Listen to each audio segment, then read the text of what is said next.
Hello students. बेटा आपको याद होगा इससे पहले वाले वीडियो में हम लोगों ने ट्रांसलोकेशन ऑफ फुट के बारे में डिस्कस करा था। अभी हमको डिस्कस करना है इम्बिबिशन। क्या डिस्कस करना है? इम्बिबिशन। इम्बिबिशन को हिंदी में कहते हैं अंतः चूषण। क्या कहते हैं? अंतः चूषण। होता क्या? सुनो, जब एक ठोस पदार्थ के द्वारा वाटर मॉलिक्यूल को एब्जॉर्ब किया जाता है, एक ठोस पदार्थ के द्वारा जब वाटर मॉलिक्यूल को एब्जॉर्ब किया जाता है तो इस घटना को कहते हैं बेटा इम्बिबिशन। क्या कहते हैं? इम्बिबिशन। इसके जो सबसे फेमस एग्जांपल है उसमें एक तो सीड का वाटर को एब्जॉर्ब करना है और एक जो वुड वगैरह होती है उसके द्वारा वाटर को एब्जॉर्ब करना है। ठीक है, अपन यहाँ पे समझते हैं। देखो, imbibition is a special type of diffusion when water is absorbed by solids। ठीक है, एग्जांपल में देखो, absorption of water bye seed and would. ठीक है, अब नेक्स्ट नोट में लिखा हुआ है, पहले पढ़ लेता हूं। The pressure that is produced by the swelling of wood had been used by prehistoric men to split rocks। समझो होता क्या? जैसे यदि कोई वुड वाटर मॉलिक्यूल को एब्जॉर्ब करेगी तो वाटर मॉलिक्यूल को एब्जॉर्ब करने के बाद वो स्वेल हो जाएगी, मतलब फूल जाएगी। ठीक है, जब वो फूलेगी तो उसके अंदर एक प्रेशर डेवलप होगा। उस प्रेशर को हम कहेंगे इम्बिबिशन प्रेशर या हिंदी में अंतः चूषण दाब। ठीक है, ये जो इम्बिबिशन प्रेशर है इसकी हेल्प से जो रॉक्स वगैरह होती है, चट्टान वगैरह, उनको ब्रेक किया जाता है। ठीक है बेटा, बहुत आसान है, कुछ नहीं है।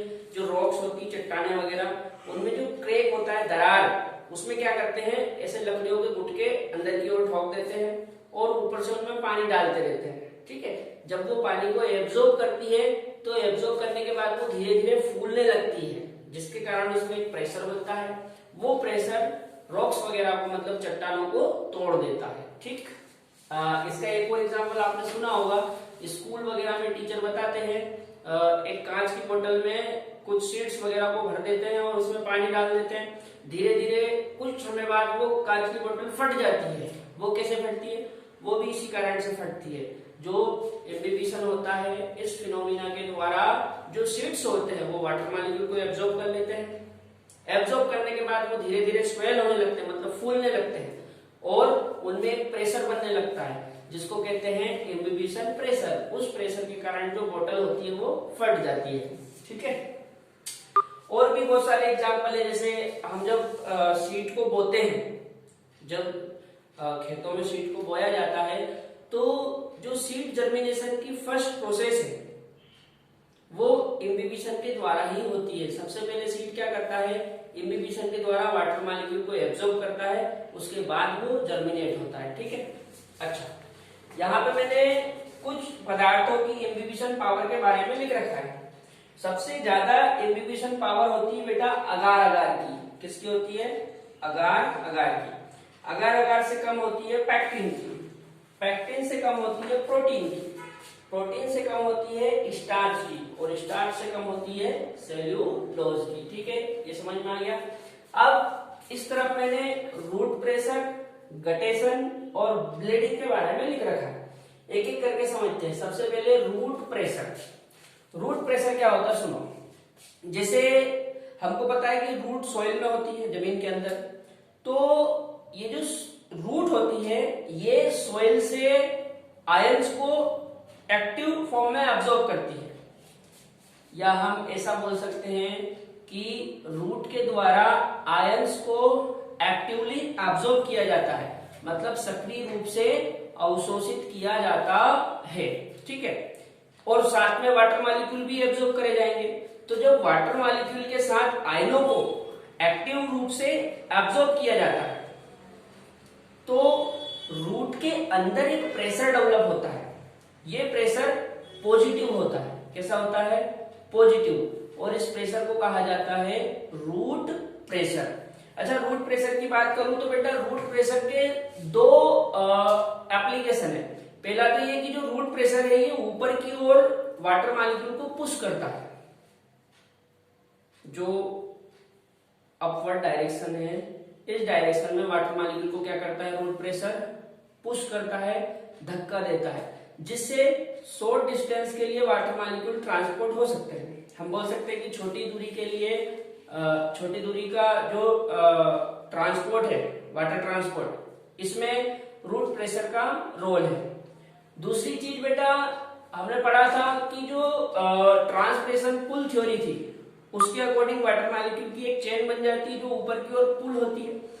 तो रूट प्रेशर कहीं ना कहीं वाटर मॉलिक्यूल की चेन को भी मेंटेन रखता है। ये इसके दो यूज है, ठीक है। यहाँ पे मैंने रूट प्रेशर के बारे में लिख रखा है, मैं आपको पढ़ देता हूं। As various ions from the soil are actively transported into the vascular tissue of the roots. Water follows and increases the pressure inside the xylem. This positive pressure are called root pressure. ठीक है, एक बार और सुन लो। Roots के द्वारा जब water molecule के साथ आयनों को सक्रिय रूप से अवशोषित किया जाता है तो उस समय रूट में एक पॉजिटिव प्रेशर डेवलप होता है, पॉजिटिव प्रेशर। इस पॉजिटिव प्रेशर को कहते हैं रूट प्रेशर, ठीक है। और इस रूट प्रेशर का एप्लीकेशन क्या है? एक तो ये वाटर मॉलिक्यूल को ऊपर की ओर पुश करता है, और दूसरा जो वाटर मॉलिक्यूल की चेन होती है उसको मेंटेन रखता है। अच्छा, नेक्स्ट है गटेशन। गटेशन क्या होता है सुनो। पहली चीज तो बेटा ये एक ऐसी प्रोसेस है जो या तो नाइट के टाइम में होती है या फिर अर्ली मॉर्निंग में होती है। आपने अर्ली मॉर्निंग में देखा होगा जो प्लांट्स होते हैं उनकी पत्तियों से या फिर प्लांट्स के अदर पार्ट से वाटर ड्रॉप के रूप में लॉस होता है। छोटी छोटी पानी की ड्रॉप्स के रूप में वाटर का क्या होता है? लॉस। इस फिनोमिना को ही कहा जाता है गटेशन। सुनो, loss of water from the uninjured, ये पूरा यहां से आता क्या है? अनइंजर्ड पार्ट और margin of leaves of the plant in the form of water droplets is called as guttation, ठीक है।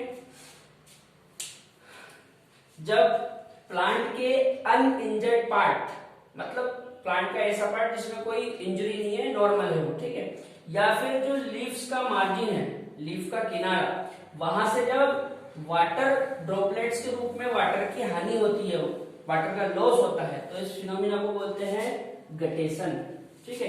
हिंदी में इसको कहा जाता है बिंदु स्त्रावण। क्या बोलते हैं? बिंदु स्त्रावण। और ये जो गटेशन है, ये गटेशन रूट प्रेशर के कारण होता है। याद रखना बेटा, ये क्वेश्चन एग्जाम में आ चुका है कि जो गटेशन की प्रोसेस है ये किसके कारण होती है? रूट प्रेशर, मतलब मूल दाब के कारण, ठीक है। अच्छा, एक चीज और सुनो गटेशन के बारे में। गटेशन जिन पोर्स के द्वारा होता है उन पोर्स को कहते हैं हाइडेथोड। क्या बोलते हैं? हाइडेथोड। नेक्स्ट है ब्लीडिंग। ब्लीडिंग में क्या होता है सुनो, जब प्लांट के किसी पार्ट को इंजर्ड कर दिया जाता है या कट कर दिया जाता है तो उस कटे हुए भाग से वाटर का लॉस तेजी से होने लगता है। इसी प्रोसेस को बोलते हैं ब्लीडिंग, ठीक है। सुनो, fast flowing of liquid from the injured or cut part of the plant is called bleeding. जब प्लांट के किसी पार्ट को इंजर्ड कर दिया जाता है या कट कर दिया जाता है तो उस पार्ट से लिक्विड तेजी से बाहर की ओर निकलने लगता है, इसी को बोलते हैं ब्लीडिंग। अच्छा, ये जो ब्लीडिंग की प्रोसेस है ये भी बेटा रूट प्रेशर के कारण ही होती है, याद रखना। ब्लीडिंग भी किसके कारण होती है? रूट प्रेशर के कारण, जिसको हिंदी में मूल दाब कहा जाता है।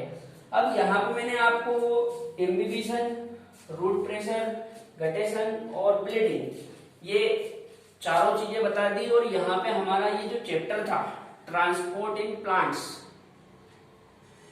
ये भी कंप्लीट हो जाता है। अब नेक्स्ट वीडियो में हम लोग फोटोसिंथेसिस के बारे में डिस्कस करेंगे, ठीक है।